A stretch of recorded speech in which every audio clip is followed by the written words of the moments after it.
Good afternoon, everyone.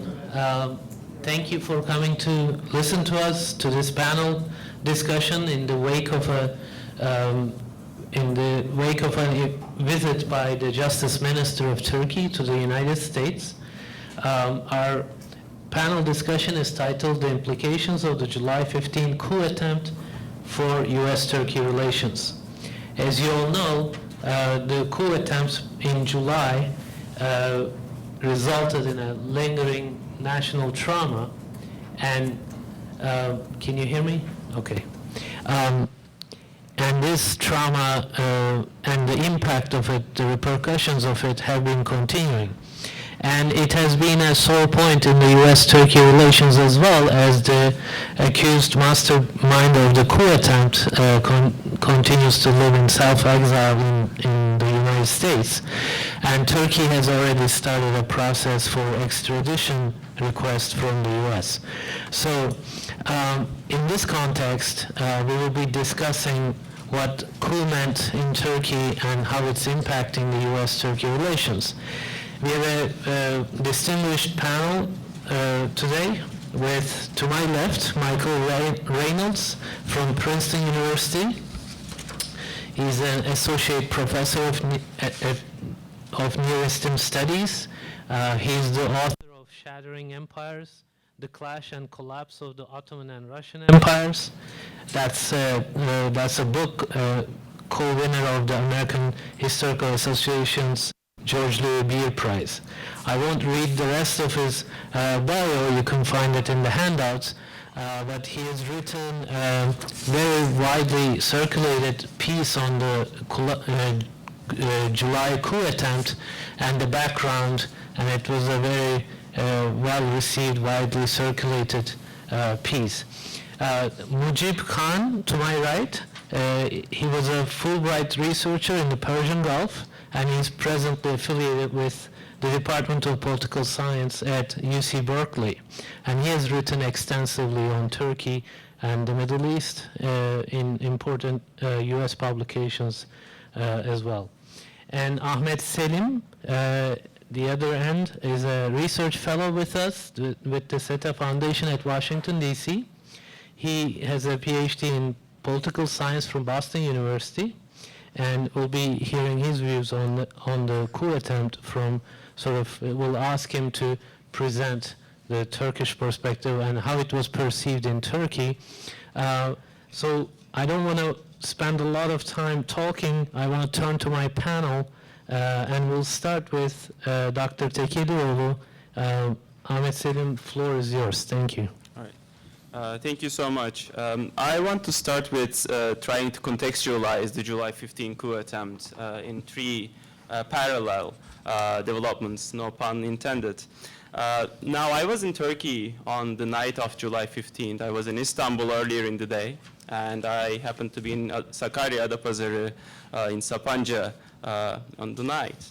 And I was with a group of people. And the first feeling among many in the audience was, once we understood what was going on, what the heck, a coup attempt at this time and age?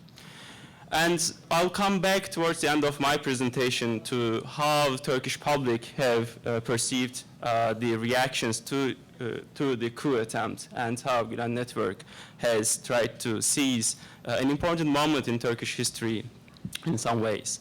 But before that, maybe the three parallel structures that affects how the coup attempt affected Turkish-American relations.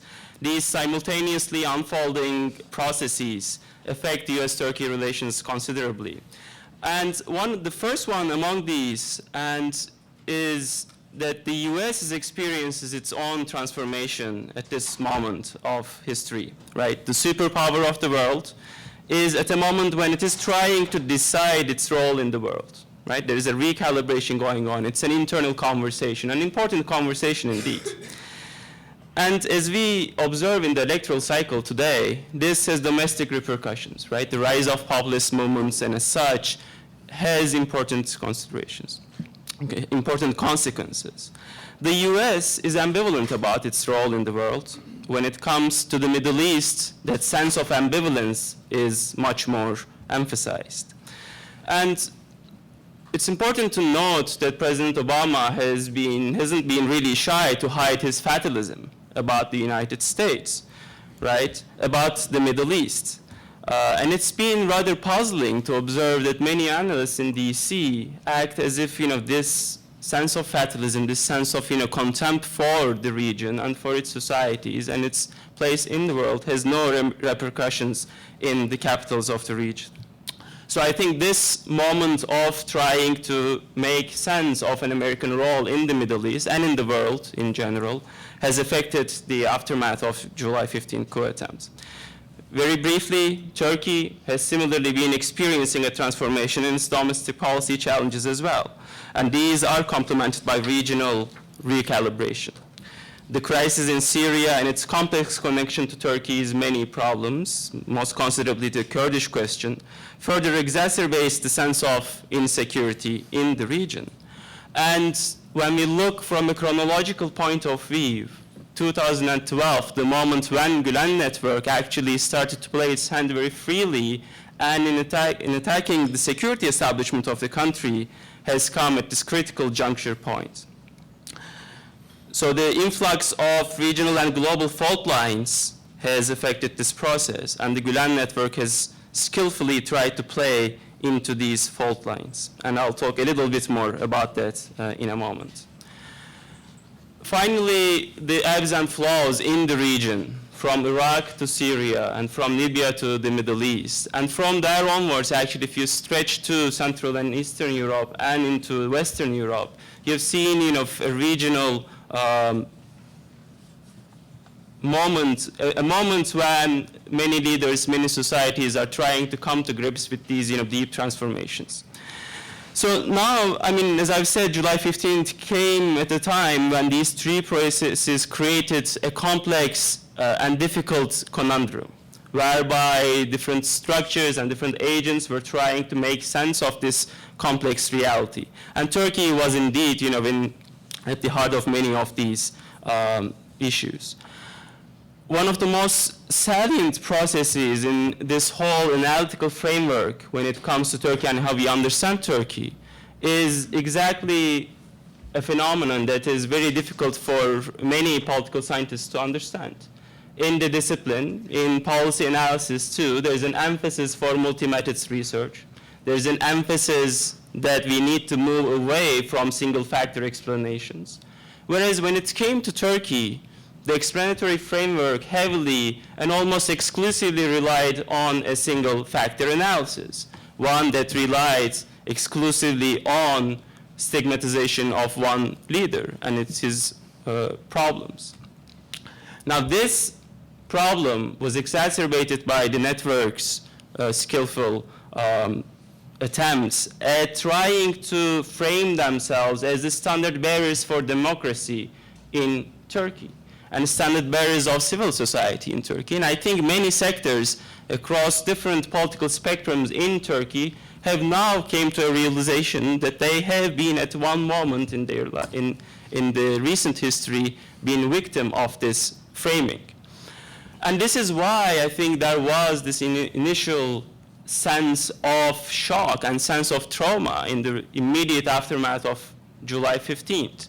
That very night in the city where I was, people took to the streets without actually knowing what was going on or what was going on with President Erdogan and as such, but there was this reaction to a coup attempt.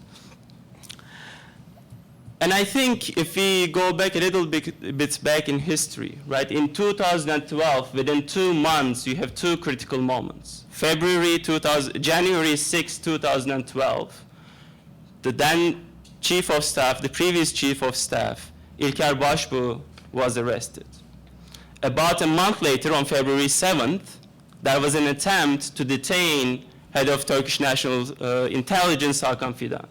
In both cases, Gülen Network and followers of Gülen Network, especially its Ankara bureaucracy, has been implicated in these both attempts. And afterwards, there was this deep introspection in Ankara about the network's many legal cases and indictments that has been flowing around in the air up until then. Now, the trauma after July 15th is almost unmatched. Imagine a bureaucratic sort of, establishment that is trying to figure out whom within a chain of command is actually following orders from their superiors, right? This is a policy challenge that is very difficult to surmount, and since July 15th, we have seen problems in this whole sort of, bureaucratic sense of crisis. But the fact that 241 civilian people, many of them, majority of them civilians, died on that same night and in the morning of July 15th, the National Assembly being bombed by F-16s of Turkish army, right? The head of national intelligence attacked, and the police special ops headquarters being attacked. Now this has been unmatched and unprecedented in Turkish history. I mean, it has been unprecedented in modern history, right? So the sense of crisis, in other words, is completely understandable, and the bureaucratic nightmare that this has created has long-term effects. But when you look at public opinion, 70% of mostly, almost 70%, 80% of Turkish public say that they believe the Gülen network has been implicated in this. Almost all political parties have come in unprecedented against solidarity given the divisions within Turkish political establishment among sort of, different political ideologies and different, takes on complex issues that face Turkey, again, came together. So in other words, the statements that came from American security and diplomatic establishment in the aftermath of the July 15th attempt was really, badly perceived. Now, this is not merely the statements by Secretary Kerry, right? I mean, Secretary Kerry's statement, many people argue, came as a rush. It was a very precautious sort of, statement and didn't necessarily reflect a sense of apathy. But immediately afterwards, you see two high-ranking security establishment officers, Director of National Intelligence James Clapper and General Wattle, right, CENTCOM commander, have both came up with statements that were widely apathetic to the situation that was going on in Turkey. Their statements, I think, made the most damage to a relationship that was already shaky. Remember, in February and in May, two high-ranking American officials have made visits to Kobani, almost, in abject opposition to Ankara's concerns about the regional dynamics. Now, it is important for us, as we look at this complex relationship, to be able to differentiate between what is the symptom and what is the diagnosis, right? And we are at a moment when it will be highly difficult if we continue this single factor analysis to try to understand the sense of shock and the sense of trauma in Turkey.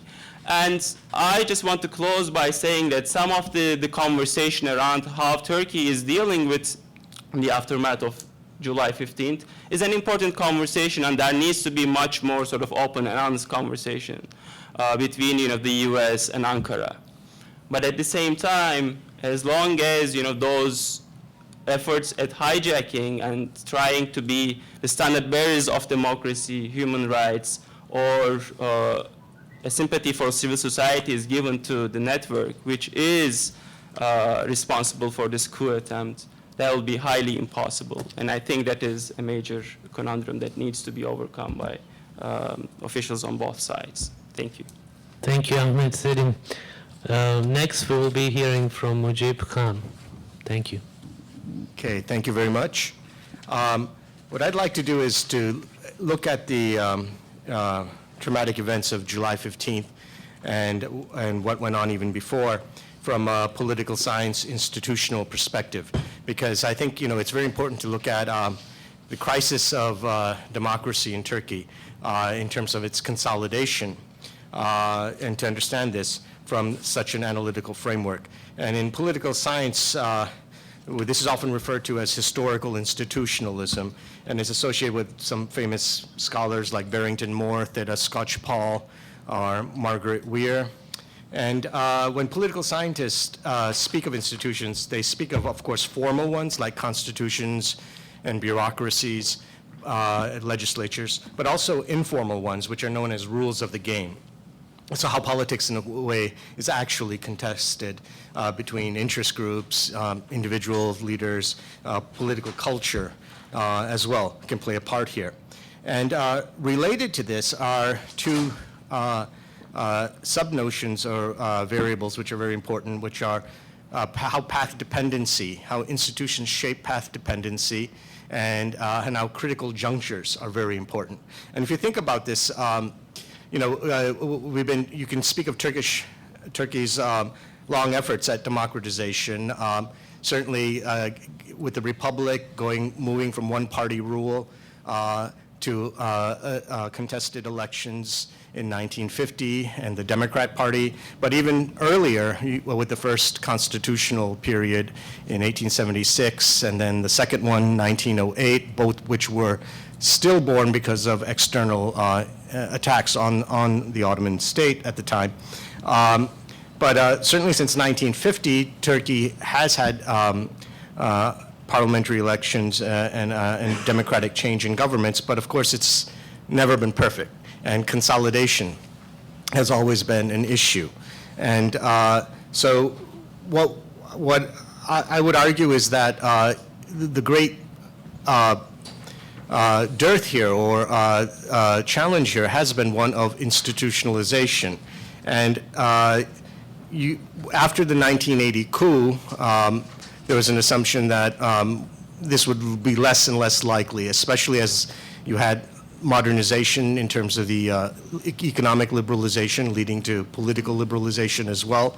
But then we saw in 97, of course, another soft coup.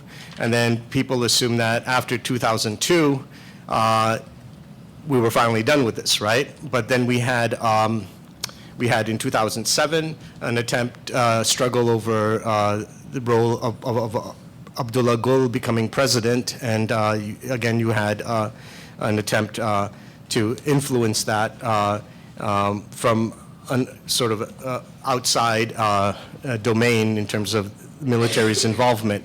And that led then to the crisis that we're seeing today, because in response to that, there was an effort to remove this final military tutelage over the country and to enshrine civilian democracy and consolidate this. But this process itself was problematic, and given the role that the Gulen movement played in this. And we know there is evidence that in a number of cases, evidence was manufactured and people were falsely accused of this. But again, this was, I think, you know, how do we examine and explain these events? I think a lot of it stems from this vacuum, this weak institutionalization that something like this came about. Because in what we can see as the karagöz of Turkish politics, there's always truth and fact mixed with a little bit of fiction and vice versa. So, I mean, there have been coup plots in Turkey, and even in 2000s, there were attempts within the military to discipline or shake down the civilian government, which was, of course, unacceptable. So this was going on, and there was attempts then to restrain this. On the other hand, because the ability to reform this was not institutionalized, it was open to abuse. And this is what happened with the Gulen movement. And it's easy to, you can blame the AKP for this as well as the Gulen movement. But this is something that went on even before, where you had entrenched elites, derin devlet, which sought to protect their role, their networks, patronage systems, and exclude everyone else. And when a new group comes into power, it seeks in a way to do the same. So this is the kind of institutional crisis that we were seeing, and it's what came to the fore in 2012, 2013. Because once the military tutelage had been done away with, we had an opportunity to consolidate democracy, but there was a vacuum, and it wasn't institutionalized, so it was open to abuse. And the tragedy is that this is when the Gulen movement made its own bid for power, which shocked many people, surprised many people that they would actually go to the lengths they did, which we saw, an open sort of assault on the institutions of the state in 2015. And what is the reason for that? I think, again, institutional is some kind of explanation is important here as well, because the movement, I think, in one sense did sincerely, many of its followers, espouse democracy, pluralism, interfaith dialogue, and so on. But what was obvious to scholars of the movement was that this was not really practiced within the movement itself. It was not transparent. It did not make decisions in a democratic way, in open discussion, open debate. It was very secretive, hierarchical, top-down, cult-like. And so this was a contradiction, that its own internal processes and decision-making was not democratic and transparent, but it did espouse that, at least in an open, at a surface level. And even something like this notion of Altın Nesil, or this golden generation, it was seen by the movement as a vanguard, the elite, the guardians in a way, which would assume power and create this kind of ideal society free of corruption and what have you. And again, the Gulenists fail to understand that what makes countries which rank very high in terms of civic virtue, lack of corruption, like on Transparency's International's Corruption Perception Index, countries like Sweden, Norway, New Zealand, or Canada, is the strength of their institutions. It's not a vanguard party. It's not sort of select an elite that's morally upright, much superior and righteous in terms of the rest of society. It's really the strengths of institutions which enshrine and reward proper, virtuous behavior, and they're transparent and punish bad behavior. And that's basically how you get in terms of civic virtue and lack of corruption and resilient democracy. And so going forward, this is the challenge that Turkey faces post-coup, is that one very positive thing was we saw that the Turkish public is in no mood to have its elected governments overthrown. And I think that was a clear message that was sent throughout the country with millions of people who mobilized to say that, we will not have anyone foist any kind of coup governments on us. That's a choice we will have to make. But we still have this vacuum of institutionalization of democracy going forward. And we can still see a number of crises going forward as well, unless that institutional vacuum is addressed. And I think also in the matter of justice and reconciliation going forward, it's very important that this also be transparent and that the rule of law be enshrined here. So I think Westerners often looking at the response in Turkey were not appreciative of how traumatic this was. Imagine, in the United States we had something like 9/11, and or in Paris you had a state of emergency after the terrorist attacks there. But in the case of Turkey, unlike in case of 9/11 or in Paris, you had an actual military assault on the very institutions of the state to overthrow the elected leadership.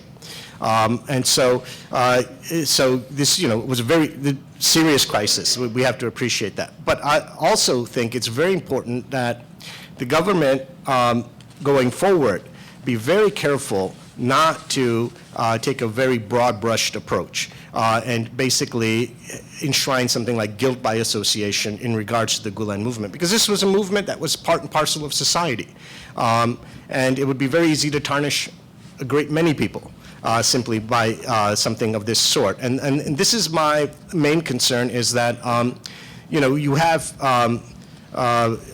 we look at Turkish armed forces, a third of the pilots, for example, are under investigation. Much of the staff in NATO in Brussels is under investigation, and so on. Now, like I said, it's very proper for the state to get to the bottom of this, and those involved in the coup and who have blood on their hands need to be prosecuted. That's absolutely vital.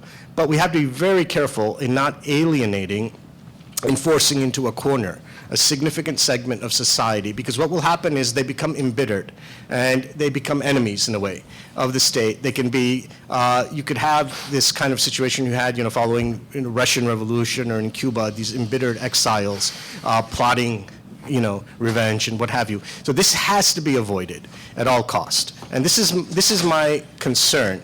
And I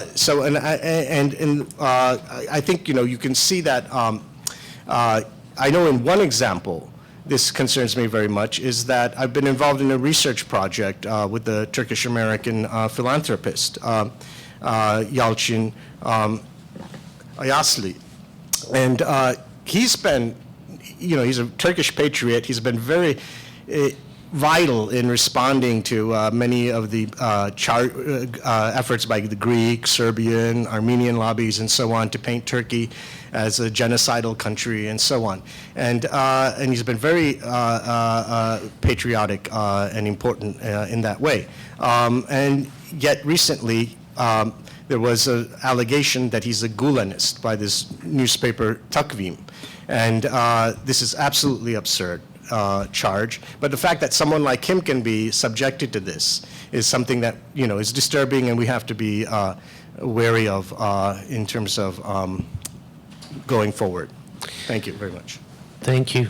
Michael, thank you. All right, thank you. Is this mic working? Yes. Yes? Okay. First, let me thank SETA for giving me the opportunity to speak today. I was thinking through earlier today in Washington, D.C., when I've spoken on matters about Turkey or written on them. I've been at Brookings, the Bipartisan Policy Center, Hudson Institute, Johns Hopkins SAIS, and I think this is the first time I've spoken at SETA. My general focus is on history, but I do write on Middle Eastern and Russian and Eurasian politics and U.S. foreign policy, in large part because I believe it's an obligation, my obligation as an American citizen, to inform the American public about these issues. These issues, as important as history is, the history that's unfolding in the present day is obvious of tremendous importance to us. This topic of the coup, the attempted coup, and of the Gulen movement is of absolutely enormous importance for Turkey and for U.S.-Turkish relations. The paper that Kadir referred to that I wrote came out about a month ago in September. Its title is Damaging Democracy, the U.S. Fethullah Gulen in Turkey's Upheaval. You can find that. I wrote it for the Foreign Policy Research Institute, where I'm a fellow. You can find that on the web quite easily. You can just Google it. Some of the remarks I'll have to say that I'll give right now follow from that paper. But you can find, if you have any questions about what I have to say, you can find a lot more in that paper. I would also point out it's an electronic document, so a lot of the references to there are some footnotes, but where possible I used hypertext, hyperlinks rather, so that you can link directly to the evidence, the sources cited that are on the web. When I was asked by FPRI after the coup happened. I was actually in Moscow doing research. FPR asked, could you write something on this? And I said, sure, I'd be happy to, and thought, well, this will be something relatively short, maybe 2,000 word essay or so. And the more I began to research it, the more I realized I had to dig to get to the truth of what's going on there. And the more that I dug, the more I grew disturbed. I found almost impossible to believe, but the evidence of the malfeasance of Gulen and his followers is overwhelming, and it's amply documented. Again, you don't have to take my word for it. There's plenty of other people. In fact, my paper, I don't think we had anything really revelatory in it. I simply strung together what's already been testified to and documented by many other people besides me. My, I think, service is primarily just bringing these things together and putting them out there for an English, for an audience that only knows English. My familiarity with this isn't the first time I've thought about the Gulen movement. About 12 years ago, I think it was, I actually did some research on them. And by and large, my conclusions, like most people's from my research, is very positive. I conducted interviews and met with movement leaders in Istanbul, Ankara, and in Izmir. Later also, I dealt with them in the intervening years in other areas. And I was really profoundly taken away by the dedication of the members of the movement and the goodwill of many of them. And I still to this day believe many people in the movement are in fact good, decent people. However, that's absolutely not the case, I don't believe, regarding Gülen or himself or the top circle of the movement. And I might mention before I forget here, those of you, of course, I'd also commend an essay that was written in the New Yorker about 2 weeks ago by Dexter Filkins, Turkey's 30-year coup, I think is the title of it. It's also quite good, has a lot of useful detail in them there.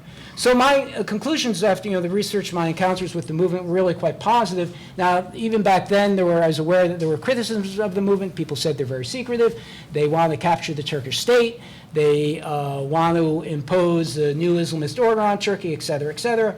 I was somewhat skeptical about those criticisms because they were generally coming from, I thought, paranoid, secular Turks who had no patience for anyone that thought unlike they do. But yet it turns out the movement's critics, by and large, were correct.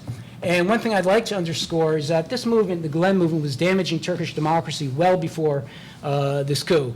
That is, it's not only as a result of this coup that suddenly the Gülen movement has become a huge problem, both for Turkey and, I believe, for the United States, both in its relations with Turkey and with its policies more generally in the Middle East.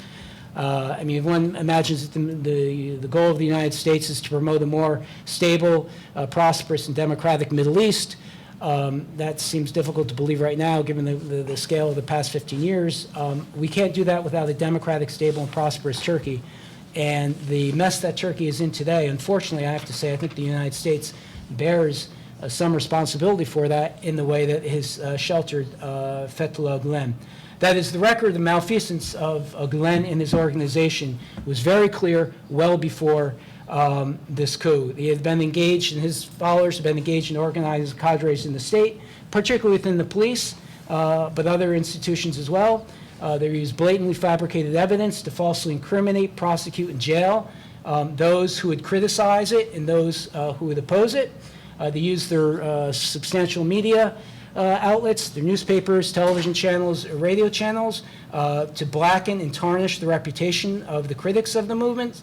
And all of this is very much sort of the flip side of the movement's public face, was one where they very much promoted an image of tolerance, dialogue. These are sort of keywords that they loved, harmony, interfaith dialogue, and presented them very much in favor of civil discussion and openness.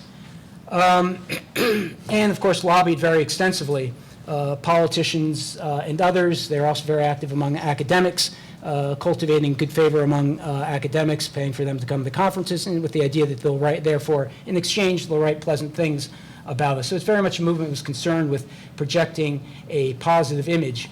And yet, when you look at their record, with half an open eye, you realize how their record, their activities contradicted that quite starkly. What I found in particular as an American citizen, the exploitation, Gülen's exploitation of American hospitality, I find in particular quite galling, let alone, he's been here since 1999, let alone what he's been doing in Turkey. I found that the establishment of networks of charter schools throughout the United States that have been the subject of police investigations and charges of immigration, a violation of immigration laws, kickback schemes, test fraud, among other charges. And that's just one instance or two instances one can imagine. When you have over 100-something schools, there are going to be some kinds of violations of some sort. But I'm talking about Texas, Pennsylvania, Georgia, Virginia, Ohio, and New Jersey, and perhaps others. One thing, the movement has often tried to silence its critics in the United States and elsewhere by bringing up the charge of Islamophobia. But let me say, I mean, as someone who, the focus of my research is the Islamic world and Muslims. I've spent plenty of time living in Muslim societies. I know Muslims. I wouldn't be in this field if I didn't like them. But let me just say this to the movement and any apologists for it: that practicing systemic fraud and deceit is is one good way to promote Islamophobia. So the movement is now known in Turkey primarily through the acronym of FETA, the Fethullah Gulen terrorist organization. I think that unfortunately that's a very unfortunate nomenclature title. I say that for basically two reasons. One, it's not, as far as I can see, a terrorist organization by any conventional understanding. To my knowledge, it's never engaged in anything like bombing, public assassinations, and the use of violence to intimidate the public. So on that score, it's nothing like a terrorist organization. On the other hand, in many ways, it's a far more insidious organization than any terrorist organization. I say that because terrorist organizations, as bad as they are, at least you know they're outside the state, and their goal is to challenge the state from the outside and subvert its control, and shake its control over society. What the Gulenists have been engaged in is something really quite different and really much more corrupting and dangerous, and that is infiltrating the state from the inside and using the very institutions of the state that are supposed to protect its enforce the laws and protect the elected government. In fact, using those institutions against the government itself. Now, let me just maybe say a few words about the beginnings of the organization. This is an organization founded by Fethullah Gulen, who's had his start as an imam, and very much saw that the hostile towards the Republic of Turkey. That is, Gulen and many of his early followers saw the Republic of Turkey as marking a sort of degradation from the high point of Turkish Islamic culture, basically the era of Suleiman the Magnificent. That is, rather than saying the Turkish Republic is a great step forward, but rather seeing it something as a step backward and something that needs to be changed. Now, that's fine as far as I'm concerned. That's their prerogative. And the way that the movement sought to reverse this process of degradation is that we need to raise a golden generation. I think Mujeeb used that phrase, or a savior generation. Now, the new generation of Turkish youth who are going to overcome the defects of the Turkish Republic and reinstitute a more moral and better social order. Now, again, I have no problem with that at all. That's perfectly their prerogative. However, the way they decided to do that is the best way to do the most effective way will be to infiltrate the Turkish state and to do that surreptitiously. Now, those of you who know Turkey know that the elites of the Republic were very determined that the Republic and its values of nationalism and the rather hardcore secularism would be preserved. The Turkish military in particular saw this as its primary goal, sort of the watchdog of nationalism and secularism, and was very careful to police its ranks. So in the movement early on, thought, well, what better way to sort of get power in the Turkish Republic would be than to infiltrate the military. They were blocked by doing that. Most famously, this happened in 1986 when a number of military academies, these are high school-aged students, the movement was discovered that they had put a number of hundreds of students who were affiliated with the movement were students at those academies, and they were subsequently expelled. Now, that didn't mark the end of their efforts. In fact, the Turkish military was aware of them, and they're speaking with Americans who were in Ankara in the 1990s, not even those officially dealing with Turkey, but the one I know who was advising the Turkish military simply on their financial investments saw him as an American and warned him back then that Gulen is your guy. He's America's Frankenstein. So that tells you that he's not a new figure inside of Turkey. And the idea that Gulen is tied to America, which I won't get into right now, but that's also not a new creation. That's at least 2 decades and perhaps actually probably something more like 3 decades old, but it was enough on the minds of Turkish military officers in the 1990s that they would warn an American who was not affiliated with either with the American government or the American military to warn him about Gulen.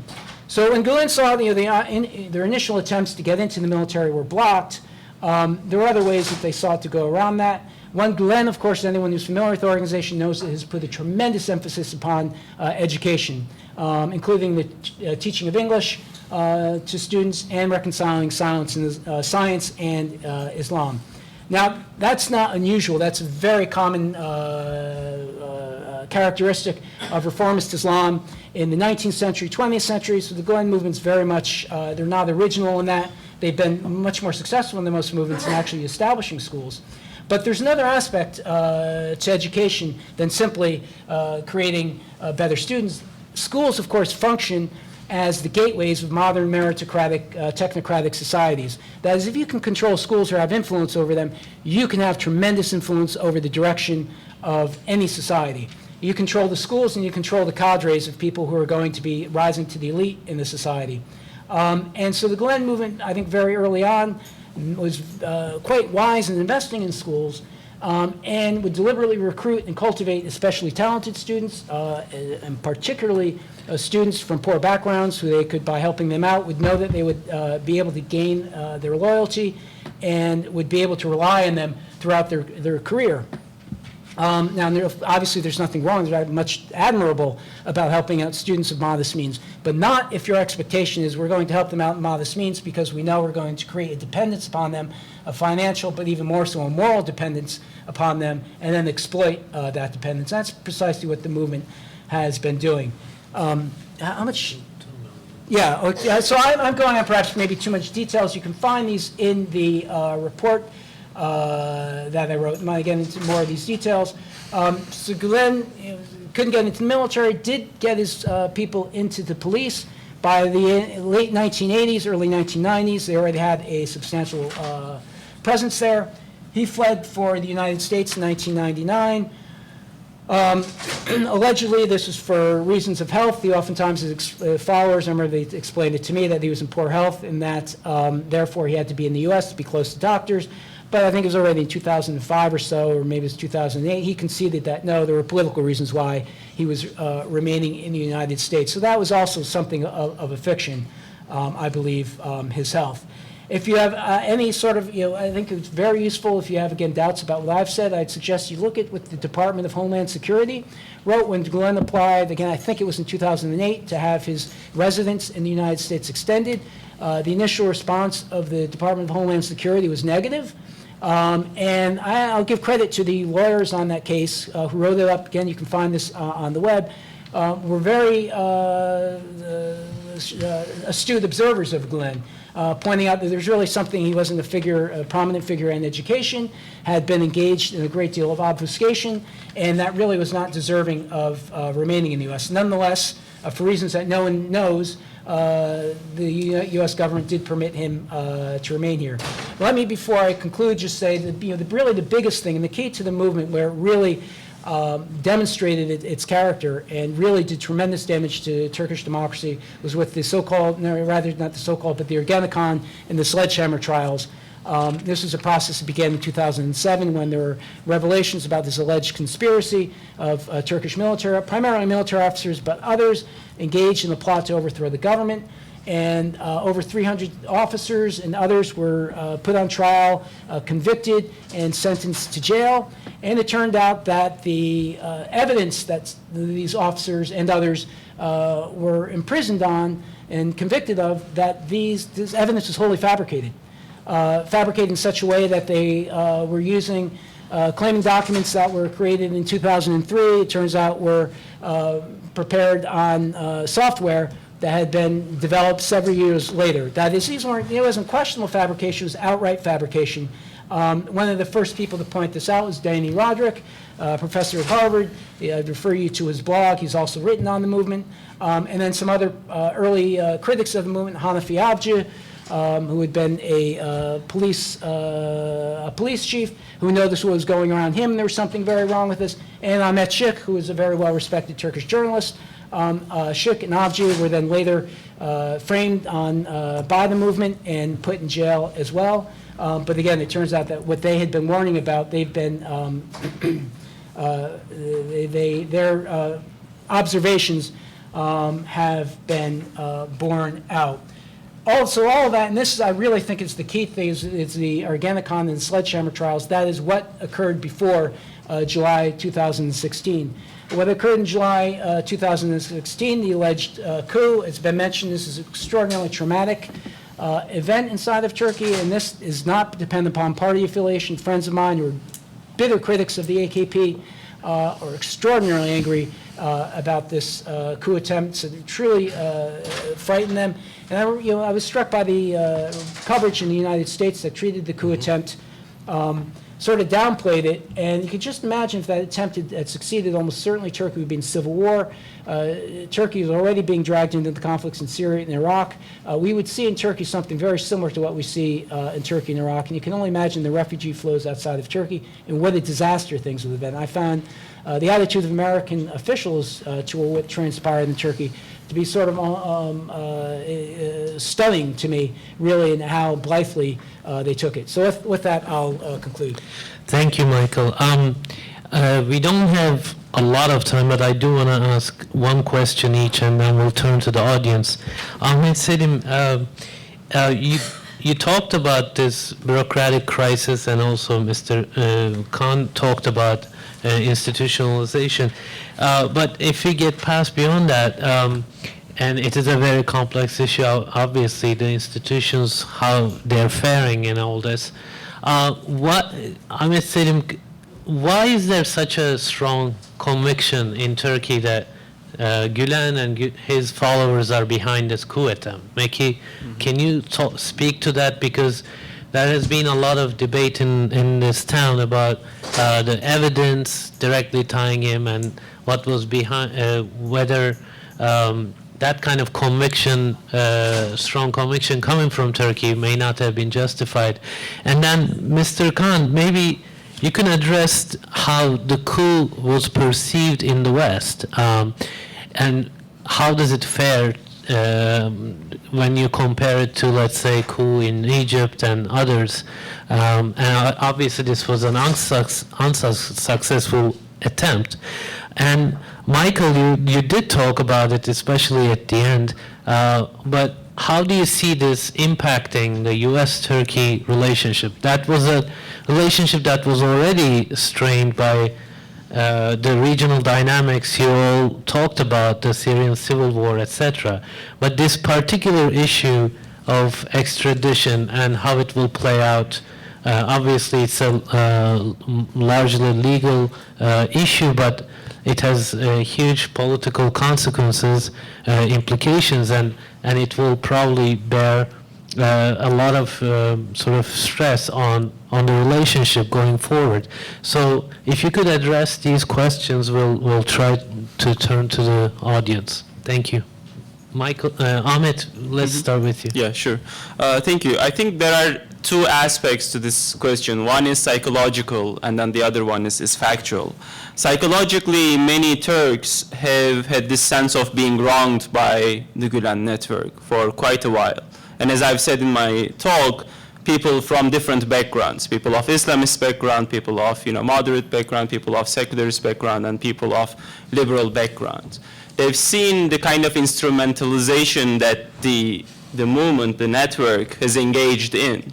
For them, anyone who served the purpose of justifying themselves as standard bearers of these inclinations in Turkey, anyone who served their purposes of climbing up the hierarchies in the bureaucracy was a good person and someone who was useful.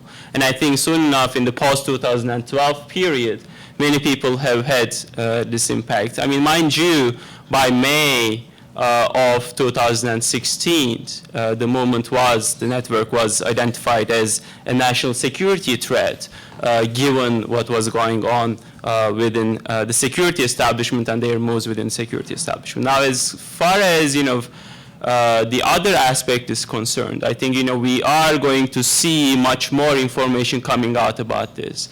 There is an ongoing parliamentary committee that has started to listen to different experts and different figures, important figures within Turkish bureaucratic culture, bureaucratic structure about this. But at the same time, I think there are three aspects that will come out. One is many people who have had relationships with followers of Gülen network in Turkey, people that they have been, close friends during high school, and they've seen, these people move up in the bureaucratic ranks, especially within the military, and come to important points, and seeing that they played a critical role within the organization of the coup that came out, the text messages and as such, is one important indicator. Second, and I think importantly, and I feel like, that has been an important factor in shaping some of the American security establishment figures' perceptions of the coup, is the Chief of Staff Hulusi Akar's statement about one of the coup leaders who has detained him on the night of July 15th, has suggested that, if they could have him speak to Gulen, who that person identified as their leader. So I think such statements will come out, and I think we will see in time some of the contents of the dossiers that the Turkish Justice Ministry has been sharing with their American counterparts.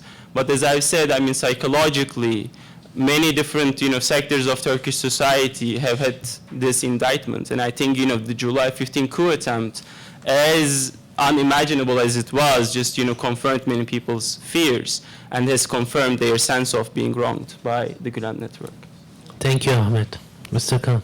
Yes, so in response to the question about the coup and the Western perception and response to it, I think, and the current crisis in Turkish-American relations, I think you have to go back actually to 2011 and just before and after the Arab Spring.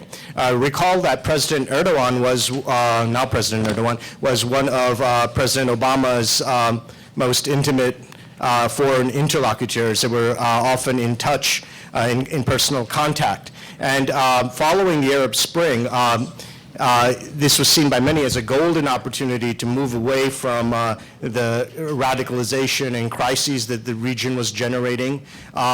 And that's when the relationship starts to fall apart. And this is directly relevant to the coup as well, because there was a coup prior to the anti-democratic coup attempt in Turkey. There was an anti-democratic coup, of course, which took place in Egypt, which deeply shocked the Turkish government, because the Turkish government viewed the Arab Spring, and it wasn't that the Turkish government was supporting Islamist parties or the Muslim Brotherhood. That's completely false. They were supporting democratic transitions because they understood that this region would continue to generate crises and radicalization if the underlying structural factors, despotism, tyrannies, producing terrorism, were not addressed. And so this is why the Egyptian democratic transition was so important for Turkey.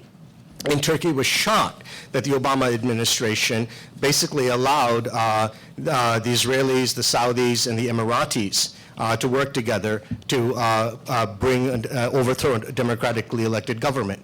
Then what happened was Syria. And again, Turkey was right about Syria. Turkey was not pursuing a sectarian policy in Syria. Far from it. Turkey had reached out and established a good relationship with the Assad regime. And Ahmet Davutoglu, as you know, made numerous trips to Damascus begging the regime to reform, telling it that, look, there's a revolution sweeping this whole region.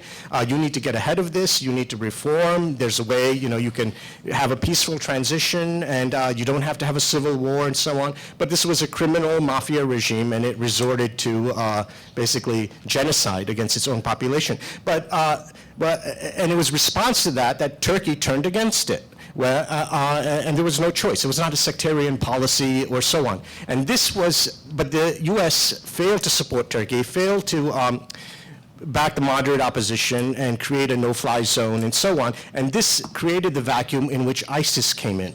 And ISIS then has, this is the sort of the broader crisis that is affecting Western democracies as well. So basically, I think, this was not a policy Hillary Clinton supported or Chuck Hagel supported, but it was a policy very much President Obama and Benjamin Rhodes supported, which was this benign neglect of these crises, thinking that, let it burn itself out there and we don't have to, get involved. But of course, what's happened is this has threatened democracy not only in the region, but it's threatened democracy in the West as well, as we've seen with Brexit, as we've seen with the rise of neo-fascist movements in response to the migration crisis and terrorism. You've seen it in not only in Western Europe, but in the United States as well. I don't think I need to go into too many details about that.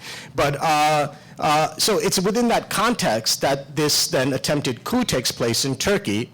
And again, rather than seeing, the need for supporting democracy and supporting the legitimacy of elected governments and working with them, we saw, again, this contemptuous, indifferent response. And this is what is at the basis of the Turkish-American crisis. And this is why I think bringing Mr. Gulen, and I'm not, I'm not a judge, and I cannot say, what his exact guilt in this is, but clearly, an enormous crime was committed. There's evidence this movement was at the center of it, and there needs to be a judicial process where we get to the bottom of this. And that squarely lies in the court of the United States to do that right now, I think. Thank you. Michael. Yes, so obviously, the Gulen, this issue of his extradition or his presence in the United States is unfortunately a very big factor in Turkish-American relations. Something close to 80% of Turks regard Gulen and his organization as posing a threat to their republic. That's an astoundingly high number. So when you think of the fact that the U.S. has been hosting somebody who has presided over and overseen the subversion of the rule of law inside of Turkey, I mean, to put this in maybe in context Americans can understand, imagine if the FBI had been running around sentencing hundreds of people to jail on fabricated evidence, and they were responding to or answering to a cult figure who happened to live outside the United States. Imagine how that would infuriate not just elected American officials, but also the public at large. I would, again, also point out, what does the U.S. owe to Gulen? As I see, he's someone who's manipulated and abused American hospitality. So it's, again, it galls me to have him staying here and not having to answer for the things that he's done. So I certainly can understand the Turkish frustration. However, the 2 points I think need to be made to Turks that I think are very important. One, Turks should remember, as bad as it looks, the U.S. relationship with Gulen, it wasn't Americans who appointed his officials into the government, it was the AKP and Erdogan. So if he could fool, and I think this is the key, he's someone who and his followers very much knew what people wanted to hear, told them what they wanted to hear, and fooled them. So if he can do this to Erdogan, to the AKP, to people inside of Turkey who could possibly know them better, well, why couldn't he do the same to the U.S.? So I would remind Turks, look, we aren't the only ones, the Americans, who might have made a tremendous mistake with Gulen. The greatest mistakes were made inside of Turkey. That doesn't excuse what's happened in the U.S., but it should be remembered by Turks. The second thing is that the crackdown that's been taking place, unfolding in Turkey since the coup, and I understand, I mean, the one head must be swimming after this coup. Where else is his organization? How much damage it's done? And I understand that there needs to be, this organization needs to be destroyed. It's one of the main reasons why I think Gulen should be extradited, because it's one of the ways, I think, fastest ways to bring stability to Turkey, perhaps. But on the other hand, I think the crackdown runs the risk, you don't have to take my word for it, but I would refer again to Hanafi Avcı, who's warned that the overreach in the crackdown is going to create, and Mujeeb actually mentioned this earlier, embitter many people, and precisely in the moment when Turkey needs to start rebuilding social trust within society, which is the lowest I've ever seen, the crackdown in some ways seems to be doing worse than that. Worse than that situation. Thank you, Michael. So for the sake of time, because we'll be listening to the minister shortly after the panel, I want to collect the questions so we save some time. So if you have any questions, please raise your hand. We have wireless microphones around the room. If there are no questions, I'll just ask myself. Please.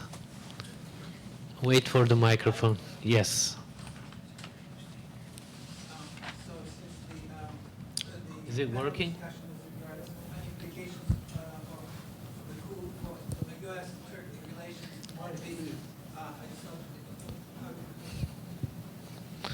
It's working now?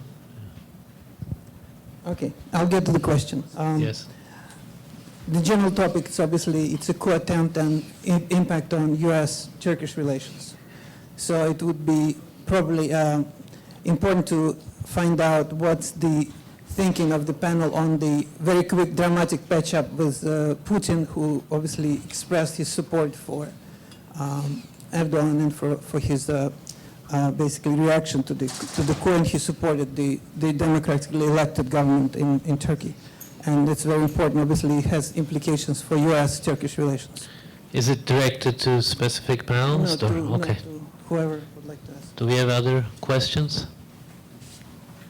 Yes, in the back. I mean, third row, sorry. Merhaba, çok teşekkürler. Thank you. I just have one question. There are two major events happening in Turkey right now. A proposed movement to a presidential system is beginning to undergo its first drafting in the government. And also recently the state of emergency was extended for another 3 months. How do you think that countries, especially the United States, who have vested interests in Turkey should respond or maybe condition its policy in Turkey and around the Middle East to respond to these two major events that are undergoing in Turkish society right now? Okay, Ahmet, can you take this last one, and then maybe Michael, you can talk about the Russia angle. Sure. In regards to the state of emergency, I think, there was a lot of debate within Turkey whether, the first phase was enough and then the second phase was going to happen or not. And I think the government has decided to extend it partly because they still feel insecure in regards to the security establishments. Just today, we have seen a number of Air Force pilots being detained sort of with allegations of connection to the Gulen network. I think, they haven't been really, the military hasn't been able to, and the government hasn't been able to address, their concerns as it regards the security establishment. That is one aspect of it. The other aspect, I think, which is important to emphasize, is that despite its negative aspects, the state of emergency that is ongoing in Turkey is a little bit, different than ones that we have had in the past, despite its problems, one should admit. But at the same time, for example, look at the kind of, venues that are available to people, who have been dismissed, right? I mean, they can, appeal some of these decisions. Some of them, actually, many of them have been following, their cases via an online system and as such, and can see what kind of correspondence is going on. So the state of emergency, I think the important part with state of emergency is not to normalize the state of emergency in the long run.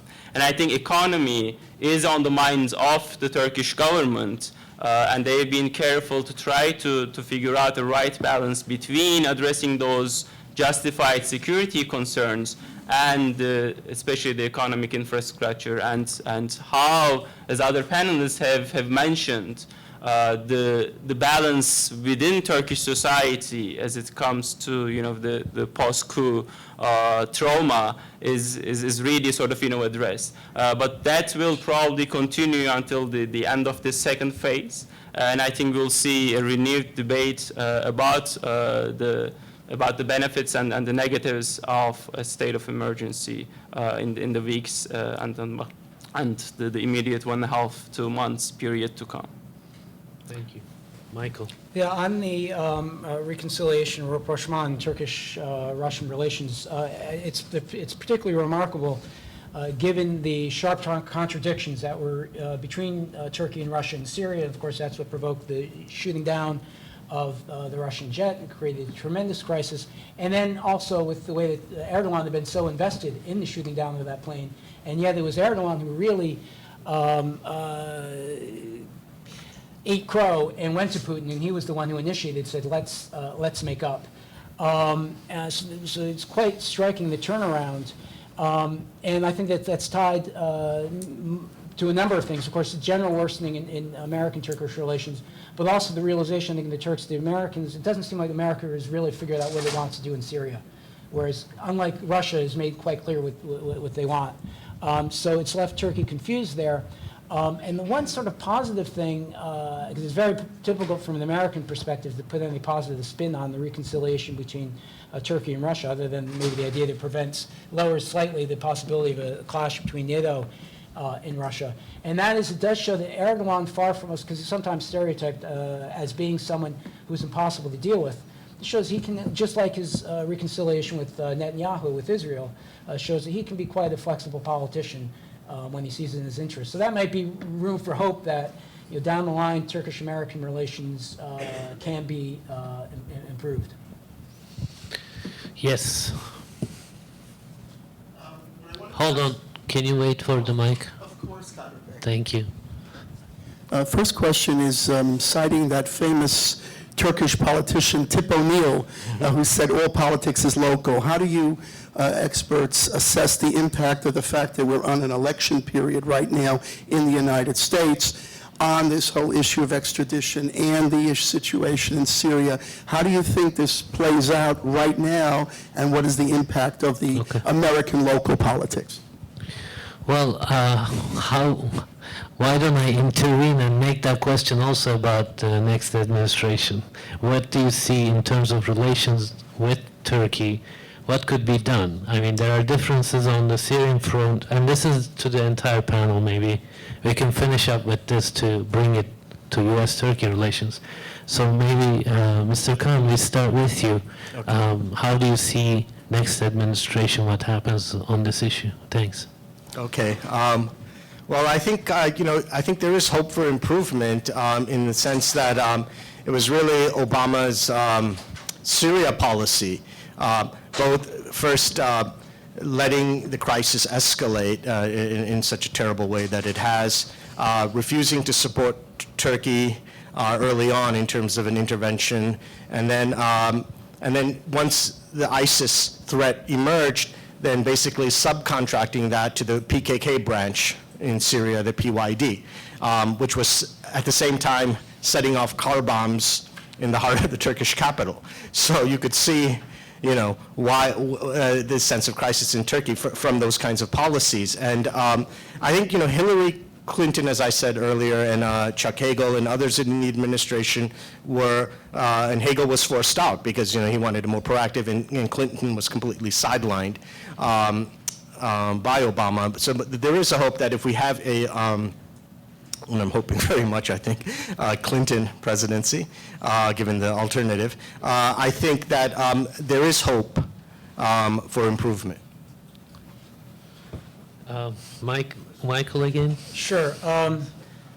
So the question of the future administrations, again, I mean, given what Clinton, as all the signals she suggested are that she would support a much more interventionist policy in Syria. And regardless of whether that would be wise or not, I think it would be quite reckless, particularly at this point. The impact of that on relations with Turkey, I don't think there's any way the U.S. could intervene, particularly now, successfully inside of Turkey, inside of Syria, would be without a closer cooperation with Turkey. So if Clinton were to double down and say we were going to intervene more forcefully inside of Syria, that would, again, require closer relations with Turkey. Again, that's a separate question of whether or not that intervention would be wise. A lot of that also, of course, depends upon what exactly America would be doing with the PYD in Syria. As well, and of course, the Trump, if there is a Trump administration, that's very difficult to say what would happen there regarding relations with Turkey, because it's not clear exactly how Trump would handle Syria. On the one hand, he's been very negative towards the idea of intervening on the behalf of the so-called opposition there. On the other hand, he's been very forceful in saying he really wants to whack ISIS. So what does that mean for Turkey? It's difficult to spin that out until you know exactly what he's going to do in Syria. In a Clinton administration, if she decided to forcefully confront Russia strongly, how does that play into the dynamic you just talked about? Turkey, Russia. No, that's the real question. My assumption is that this would sort of, if the Clinton administration that wants to be involved in Syria, let's say setting up a no-fly zone, and wants to back the opposition to Assad more forcibly, this, of course, is what the U.S. and Turkey were on the same line. And I think Erdogan and back then Davutoglu really believed the Americans are going to be behind this, and then Obama simply never followed through on that, which one of the reasons I think that this pushed Erdogan, not the only one, but this pushed Erdogan to say at least the Russians know what side they're on. America has sent very confusing signals. So, and at this point, I mean, this would be a real test, I guess, of I guess, Turkish-Russian relations, would Turkey then say, okay, we're again back strongly on the side of America inside of Syria, or would they hedge their bets and say, no, we're not going to collaborate 100% with the U.S.? That's a big question. I don't think anyone knows that. Okay. Thank you, Michael. And Ahmet. Yeah, I think, America's policy towards the region and in a new president, sort of, cabinet, how they will act, I think it will not be an easy or, quick transition from one model to another. I think this internal conversation in DC will continue for a while. We may see some tactical sort of changes in the beginning, but the strategy and how America will define itself in the years to come will be an ongoing conversation. As it comes to Turkey's relationship, of course, we'll have to see where things go and how the relationship, gets structured. But it is, I think, possible to say, and it's not a new revelation to say that the extradition question will become important in the new for the new administration as well. At the same time, however, how Turkey, acts in the meantime, and whether the Turkish-American conversation can become one that is meaningful and more receptive to both sides, we'll have to see that. But of course, in a Trump administration, that will be much more difficult to achieve, not least because Trump is really, you can't really predict, how Trump administration will act on any dossier that is important to DC today. Well, thank you very much, Ahmet. We are out of time. We'll take a 15-minute break, and our Justice Minister will be coming to deliver his keynote. Thank you very much for listening. Please join me in thanking the panel for this great discussion. Thanks. Okay. All right.